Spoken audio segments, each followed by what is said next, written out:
स्वागतम दोस्तों आज हम डिस्कस करेंगे मेष लगन वाले जातक के कुंडली में जब गुरु दूसरे स्थान पर बैठता है 9वें और 12वें स्थान का मालिक होके तो किस तरह के फल या परिणाम देता है। दोस्तों अगर आप हमारे चैनल पर नए हैं या आपने हमारा चैनल अभी तक सब्सक्राइब नहीं किया है तो प्लीज़ सब्सक्राइब आवर चैनल और बेल आइकन पर क्लिक करना ना भूलें ताकि फ्यूचर में आने वाले वीडियोज़ के नोटिफिकेशन आपको मिलते रहें। दोस्तों जैसा कि आप देख सकते हैं स्क्रीन के ऊपर मेष लगन में जुपिटर यानी कि गुरु 9वें और 12वें स्थान का मालिक होता है। अब जब 9वें और 12वें स्थान का मालिक दूसरे स्थान पर बैठेगा तो क्या फल देगा हम इस वीडियो में देखेंगे। बट उससे पहले दोस्तों हमें ये समझना ज़रूरी है कि गुरु किस तरह के फल या परिणाम देता है, 9वां स्थान क्या फल देता है, 12वां स्थान क्या फल देता है और दूसरा स्थान क्या फल देता है। चलिए देखते हैं कि गुरु किस तरह के फल देता है। दोस्तों हमारे कुंडली में गुरु एक सबसे शुभ प्लैनेट होता है, ये ज्ञान का देवता होता है और गुरु रिप्रेजेंट करता है आपकी लाइफ के ग्रोथ को, आपके एक्सपांसन को, गेन को। आपके लाइफ में किसी भी तरह के जो गेन होते हैं, किसी भी तरह के आप जो ग्रोथ करते हो लाइफ में, उसे गुरु रिप्रेजेंट करता है। जो भी हम नॉलेज गेन करते हैं, जो हमारी लाइफ में पॉजिटिविटी होती है, इंटेलिजेंस होता है, स्किल होती है, टेक्नोलॉजी होती है, जो हमें सोचने की समझने की शक्ति देती है कि कोई चीज़ राइट है या रॉन्ग है, वो हमें गुरु से मिलता है। हम दोस्तों गुरु से ये भी देखते हैं कि आपके लाइफ में कितना वेल्थ होगा, आप कितने पैसे अर्न करोगे, सेव करोगे, आपके लाइफ में आप जॉब करोगे या बिजनेस करोगे। बिजनेस का कारक गुरु हैं, तो आप कोई चीज़ को जब एक्सपांड करते हो तो उसमें आपका कितना प्रॉफिट होगा, ये सारी चीज़ें हम गुरु से देखते हैं।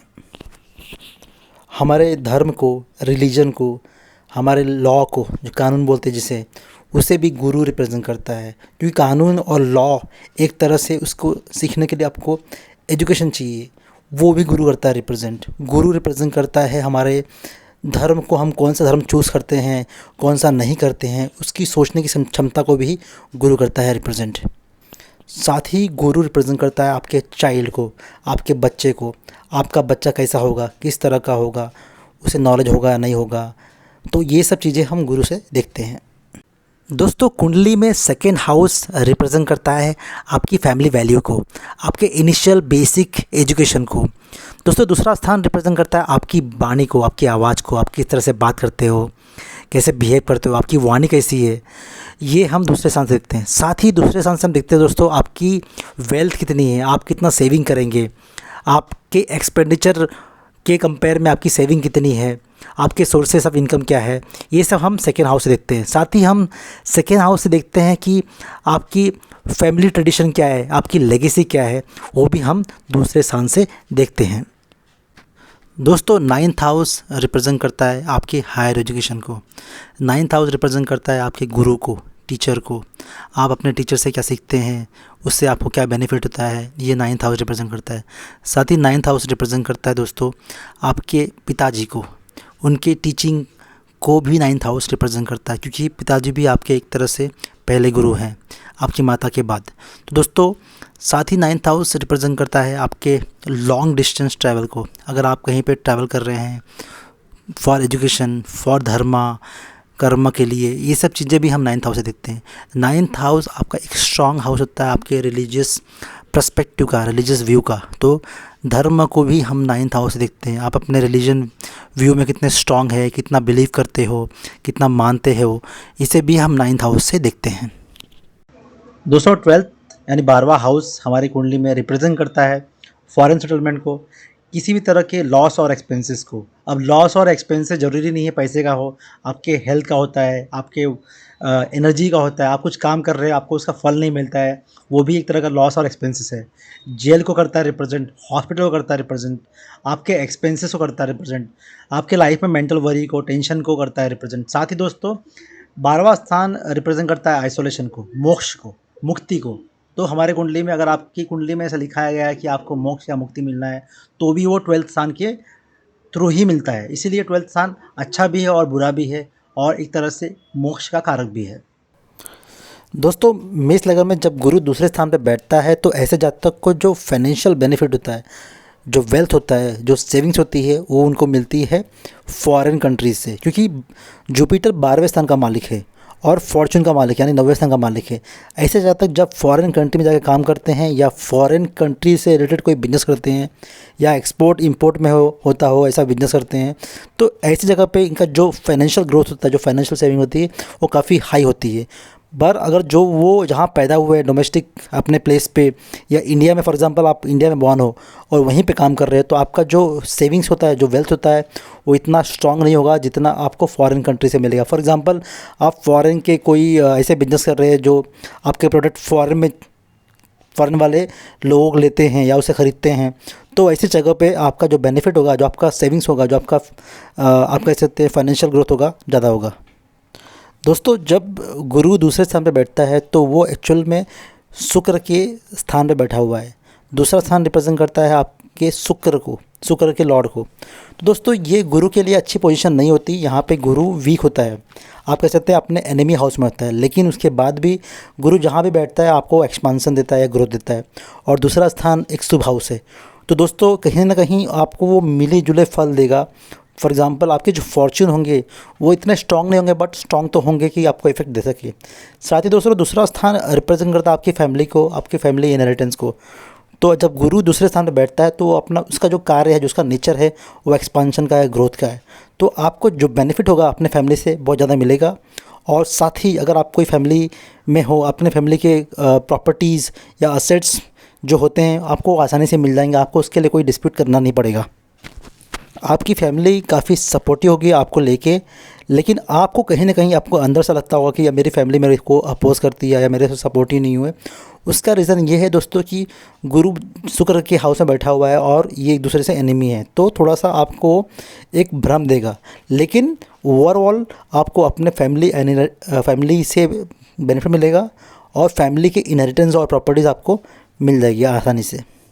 दोस्तों, जब गुरु आपके दूसरे हाउस में बैठता है तो वो 12वें स्थान का मालिक भी है, यानी कि एक्सपेंसेस और लॉसेस का मालिक है। तो हो सकता है कि आप अपनी लाइफ में कोई अपनी एनर्जी इन्वेस्ट करें किसी कार्य को करने के लिए, वहाँ पे आपको बेनिफिट ना हो।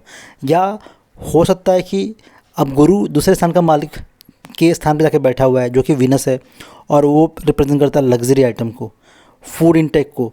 तो आपको पार्टी करना और या लग्जरी आइटम पे इन्वेस्ट करना बहुत ज़्यादा पसंद होगा, और इसके वजह से जो आपके एक्सपेंसेस हैं वो बढ़ जाएंगे। और गुरु का जो नेचर ही है एक्सपांशन का, ग्रोथ का, तो आपके एक्सपांशन जो है एक्सपेंसेस के भी करेगा साथ साथ। तो हो सकता है आप लॉन्ग डिस्टेंस ट्रैवल के लिए जाएँ या आप ट्रिप करें, घूमने जाएँ, ये आपके एक नेचर बन जाएंगे, और इसके वजह से जो आपके एक्सपेंसेस काफ़ी हाई रहेंगे, वेयरएज़ आपका जो अर्निंग है वो भी अच्छा होगा। दोस्तों, दूसरा स्थान रिप्रेजेंट करता है आपकी फैमिली बिजनेस को, फैमिली लीनियज को। तो और दूसरा स्थान पे जब गुरु आके बैठता है, अच्छा ग्रह, अच्छा प्लैनेट, तो कहीं ना कहीं आपको वो एक लिवरेज देगा। अगर आप अपने फैमिली बिजनेस में हैं तो आपको एक ऐसा टाइम आएगा कि अपने फैमिली बिजनेस में उसको आप ही ग्रो करोगे। तो आपके एज ऑफ 35 के बाद आप खुद ही अपने बिजनेस को होल्ड कर लोगे और उसका एक्सपेंशन करोगे, क्योंकि आफ्टर एज ऑफ 35 आपका जो फॉर्च्यून है आपका साथ देगा और आपका जो बेनिफिट है रिलेटेड टू फैमिली बिजनेस वो बढ़ जाएगा। दोस्तों, जब गुरु आपके दूसरे स्थान पर बैठता है तो उसकी 5वीं दृष्टि छठे स्थान पर पड़ती है, और छठा स्थान रिप्रेजेंट करता है आपके एनिमीज़ को, आपके लाइफ के डेली हैडल्स को। तो दोस्तों, ये आपके लिए अच्छी पोजीशन है, क्योंकि जब आप अपने वेल्थ कमाने जाएंगे या आप अर्निंग करने जाएंगे तो आपके लाइफ में बहुत सारे प्रॉब्लम्स या हैडल्स आएंगे, और गुरु की पोजीशन के कारण आप अपने एनिमीज़ को, हर्डल्स को पीसफुली हैंडल करोगे, आपको ज़्यादा वहाँ पे इश्यू नहीं होगा। वहीं अगर गुरु के साथ साथ वहाँ पे शनि है या राहु और केतु है, तब आपके जो एनिमीज़ होंगे काफ़ी स्ट्रांग होंगे और आपको एक हरासमेंट देंगे। लेकिन जुपिटर की पोजीशन के कारण आपको वो कम करने में बहुत ईजी होगा और बहुत आसानी होगा।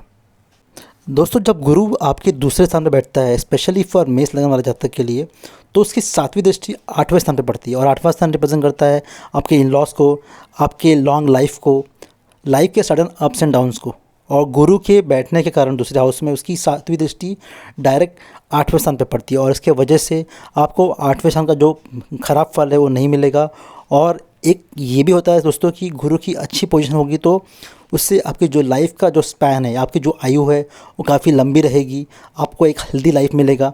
तो आपके लिए वो एक एडवांटेज हो गया। प्लस आपको ये आपके लाइफ में जो एक सपोर्ट होगा आपके इन लॉस से, आप कह सकते हैं एक फाइनेंशियल सपोर्ट भी होगा, उनकी वजह से आपको काफ़ी लक या आप you feel lucky after the marriage, आपका लक बढ़ जाएगा। तो ये सारे जो एडवांटेजेस हैं आपको मिलते हैं अगर गुरु दूसरे स्थान पे अच्छी पोजीशन पे है।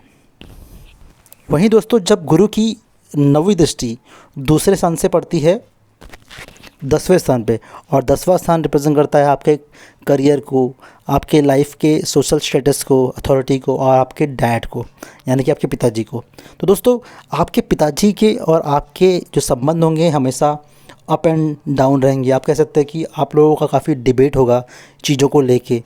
और साथ ही ये भी देखा गया है दोस्तों कि आपके डैड कहीं ना कहीं आपको एक करियर पाथ देंगे, या आपको वो आप उन्हें फॉलो करोगे अपने करियर को चूज़ करने के लिए। फॉर एग्ज़ाम्पल अगर वो आर्मी में है तो आप भी चाहोगे आप भी आर्मी में जाओ, बट साथ साथ में एक जनरेशन गैप रहेगा और जिसकी वजह से आप दोनों के बीच में काफ़ी कॉन्फ्लिक्ट्स एंड कॉन्ट्रडिक्शन होंगे। दोस्तों ये था मेरा एनालिसिस जुपिटर यानी कि गुरु इन सेकेंड हाउस फॉर मेष लग्न। अगर आपको ये वीडियो पसंद आया है तो लाइक कीजिए, कमेंट कीजिए, बेल आइकन पर क्लिक करना ना भूलें ताकि फ्यूचर में आने वाले वीडियोस के नोटिफिकेशन आपको मिलते रहें। धन्यवाद।